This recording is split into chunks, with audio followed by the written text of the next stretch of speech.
చంద్రబాబు లోకేష్ స్పందించకపోవడం దారుణం. తాలే రాజేష్ వైఎస్ఆర్సీపీ రాజాం నియోజకవర్గ సమన్వయకర్త డిఎస్సీ నియామకాల్లో తీవ్ర అవకతవకలు జరిగాయంటూ ఆధారాలు బయటపెట్టిన చంద్రబాబు మంత్రి నారా లోకేష్ స్పందించకపోవడం దారుణం. అందరికీ నమస్కారం. నేను మీ డాక్టర్ తలే రాజేష్, రాజాం వైఎస్ఆర్ కాంగ్రెస్ పార్టీ ఇన్ఛార్జిని. దేశమంతా కూడా గడిచిన 3 వారాలుగా నీట్ పేపర్ లీక్ చుట్టూనే తిరిగిందనే చెప్పాలి. ఎంతో మంది విద్యార్థులు రోడ్ల ఎక్కి నిరసన వ్యక్తం చేయడం, అలానే చాలా మంది విద్యావేత్తలు కానీ, లాయర్లు కానీ, రకరకాల పొలిటికల్ పార్టీస్ కూడా దీనికి మద్దతు ఇవ్వడం, చివరిగా ఏదైతే ఈ నీట్ పేపర్ సంబంధించి లీక్ సంబంధించి ఒక కొలిక్కి రావడం, కేంద్ర ప్రభుత్వం కూడా ఒక రకంగా దిగి వచ్చి వారి యొక్క సచ్చీలతను నిరూపించుకునే దిశగా అడుగులు వేయడం మనం స్వాగతించాల్సిన విషయమే. దీనికి అనుగుణంగానే ఏదైతే కేంద్ర విద్యాశాఖ మంత్రి ధర్మేంద్ర ప్రధాన్ గారు ఈరోజు రిజైన్ చేశారు. అలానే ఎవరైతే విద్యార్థులు ఉన్నారో వారందరి భవిష్యత్తు కోసం ప్రధానమంత్రి గారు కూడా స్వయంగా వీడియో పెట్టి వారందరినీ కూడా వారి మీద కేసులు లేకుండా చెప్పడం అనేది వైఎస్ఆర్ కాంగ్రెస్ పార్టీ స్వాగతిస్తుంది.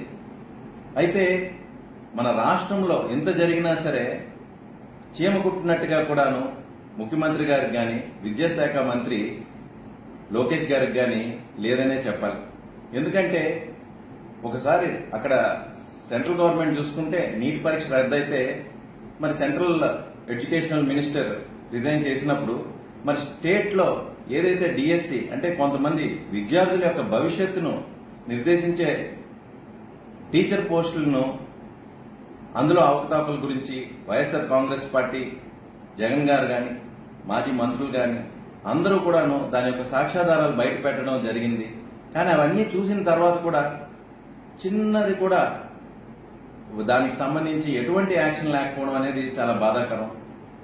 మొన్న జరిగిన డిఎస్సిలో అవకతవకలు జరిగాయి అనేది మనందరికీ తెలిసిందే. జీవో నెంబర్లు మార్చారు.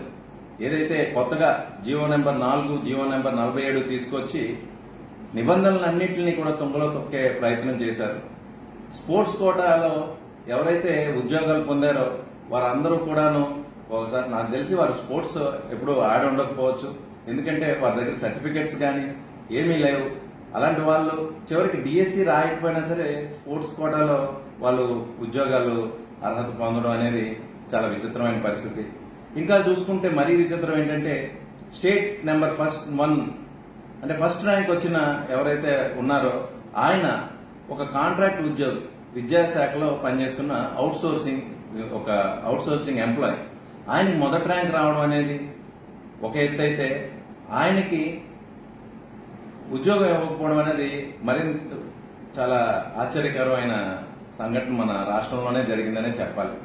ఈరోజు చూస్తే ఎంతో మంది విద్యార్థులు అక్కడైతే సెంట్రల్ గవర్నమెంట్ లో నీట్ కోసం ఎలా అయితే పరితపించారో వారు కానీ వాళ్ళ తల్లిదండ్రులు కానీ, ఇక్కడ రాష్ట్రంలో చూసుకుంటే ఈ యొక్క డిఎస్సి కోసం సంవత్సరాల తరబడి ఎంతో మంది ఉద్యోగాల కోసం వెయిట్ చేస్తే మన రాష్ట్ర ప్రభుత్వం చేసిన తీరు తెన్నులు చాలా అమానుషంగా ఉన్నాయనే చెప్పాలి. దీనికి బాధ్యత వహిస్తూ లోకేష్ గారు రిజైన్ చేస్తారా అని నేను సూటిగా తెలుగుదేశం పార్టీని లేదా ఈ కూటమి పార్టీని నేను ప్రశ్నిస్తున్నాను. ఈరోజు ఇన్ని అక్రమాలు మీరు చేసి తిరిగి మేమందరము కూడాను రాష్ట్రాన్ని ఏదో ఉద్ధరించేస్తామని చెప్పడం అవన్నీ చూస్తుంటే దెయ్యాలు వేదాలు వల్లిస్తున్నట్టుగా ఉన్నది.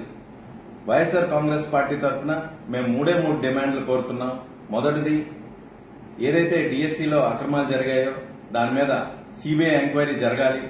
రెండవది, ఎవరైతే విద్యాశాఖ మంత్రిగా ఉన్నారో లోకేష్ గారు తక్షణమే రాజీనామా చేయాలి. మూడవది, అవకతవకలు జరిగి ఈ యొక్క ఏదైతే డిఎస్సిలో అవకతవకలు జరిగాయో దాన్ని పూర్తిగా రద్దు చేసి ఇక మీదటైనా సరే స్వచ్ఛందంగా పారదర్శకంగా ఈ యొక్క డిఎస్సిని మళ్లీ కండక్ట్ చేయాలని మేము డిమాండ్ చేస్తూ ఎప్పుడూ కూడాను ప్రజల వెంట, విద్యార్థుల వెంట, అలానే విద్యావేత్తల వెంట, సామాన్య ప్రజల వెంట, రైతుల పాలిట మేము ఎప్పుడు ఉంటాము. వారితో పాటు మేము కలిసి నడుస్తాం. వైఎస్ఆర్ కాంగ్రెస్ పార్టీ ఎప్పుడూ పోరాటం చేస్తుందని ఈ సందర్భంగా తెలియజేసుకుంటూ సెలవు తీసుకుంటున్నాను. నమస్కారం.